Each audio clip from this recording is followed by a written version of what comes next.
Nicole Trujillo, Com 101, my audience.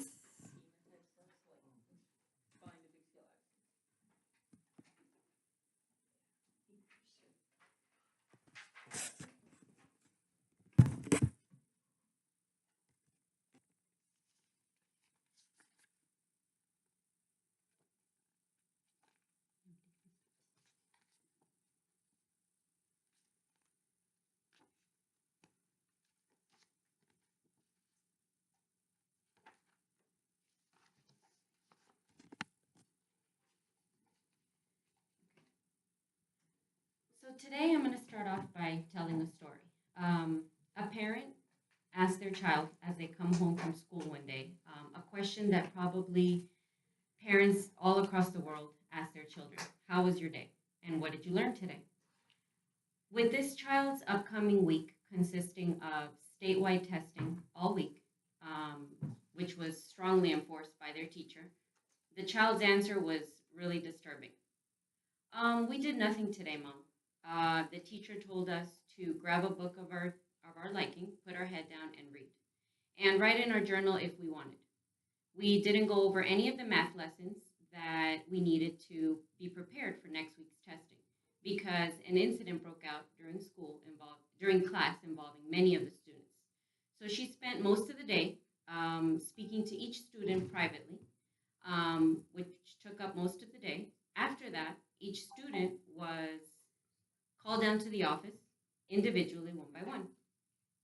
Today, I'm here and hoping to convince you that the Clark County School District should share accountability with the parents of these children's behaviors.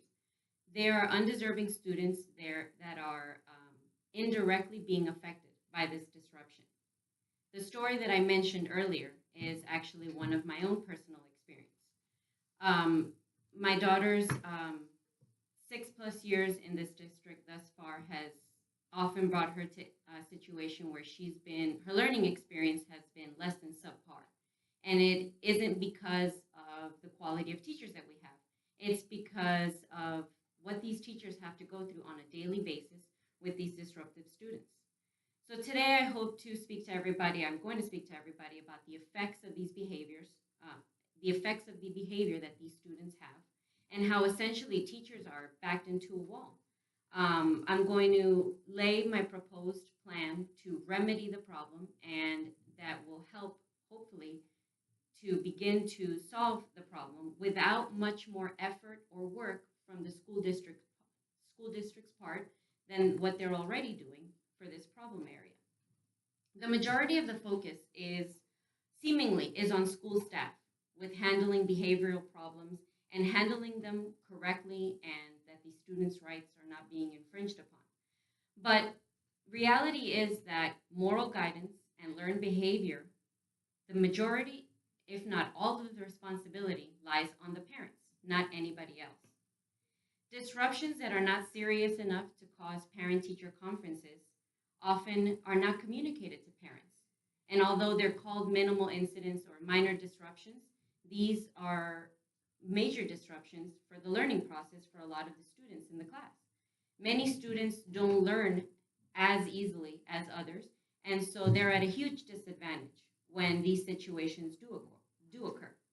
According to Elaine Lancaster, who's the president of the Union of Nevada State Education Association, during a pre-session poll, noticed that 70% of the teachers polled pledged that the number one issue that they were facing was disruptive students. As parents, we send our children to the public school system to be taught by professional educators in areas of which we are not proficient in. But essentially half of the time they're spent following module procedures on how to handle behavioral students. According to Neil Morton from the Las Vegas Review-Journal, entering the 17 to 18 school year, there was a ratio of 33 students per one teacher for elementary school. And these ratios go even higher for middle school and for high school. District G trustee Aaron Craner at the time was quoted as to saying that the potential of actual learning time being hinged upon is weighing heavily on him. And so we have to ask the question, with all the scrutiny being put on teachers on handling these students appropriately and adequately, where does that leave the quality of education that these other students that are there doing the right thing? Where's the quality of education that they're getting? So, with the objective of aiding these educators in doing their job, the Clark County School District should extend accountability to the parents for the behavior of these students. They should impose a minimal fee of $3.75 when a student reaches a maximum of 3 disruptions in 1 month. Now, the goal is not to make this punishment about the amount of money being asked for, but rather about having the nuisance of having to do it at all, as it could easily be prevented. Under the meal charge procedures for the Clark County School District, when a student accrues more than $6.75 in school balance, a plan is put in motion where weekly letters are sent, followed by automated phone calls, and lastly, by personal phone calls from the central office.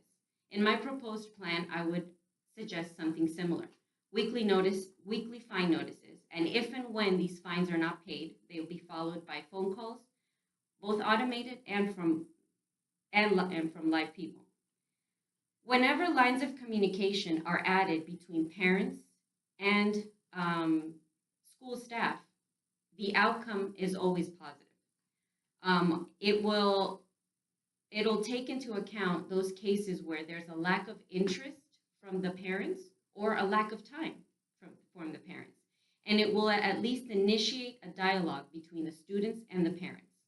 All over the country and even the world, there's similar programs that are already put in place, such as to target the problem with attendance.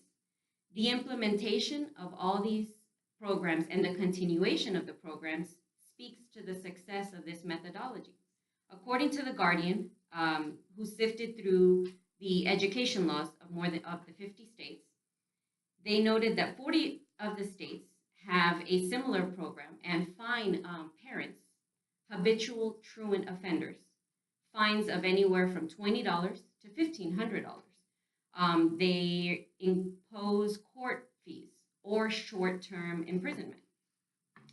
According to the Department for Education in the United Kingdom, in an effort to aid attendance problems, they've raised the level of the fines and they shorten the time that these parents have to pay for it.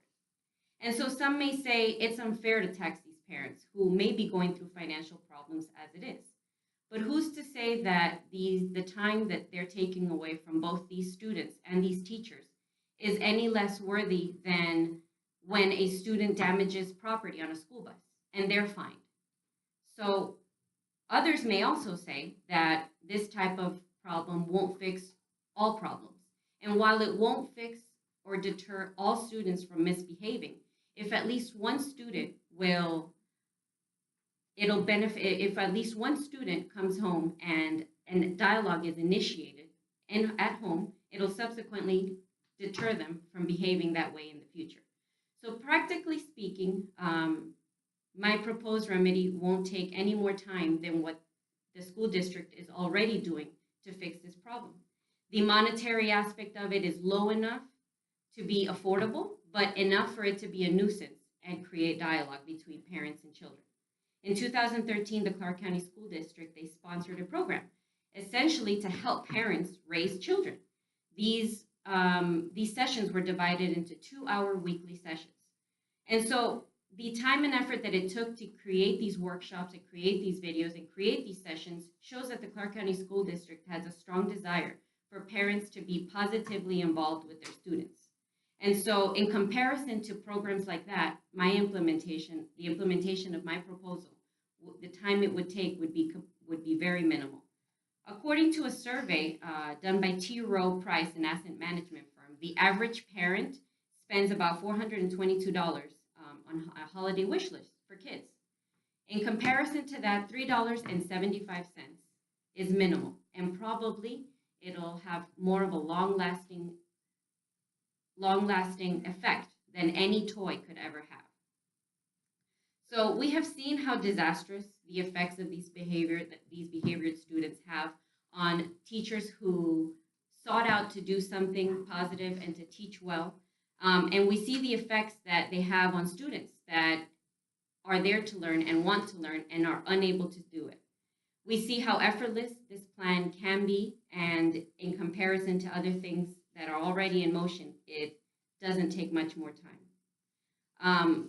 I personally long for a day where I don't have to sit with my daughter and try and teach her the new state of the art division method that they're teaching these days. And rather than mumbling through it with me, I would rather it be taught by a teacher the proper way. And like my daughter, there's many other students who wake up day in and day out and deserve the chance to have quality education. And teachers deserve to go to school and do what they have to do rather than discipline students on matters that should be taught at home. Thank you.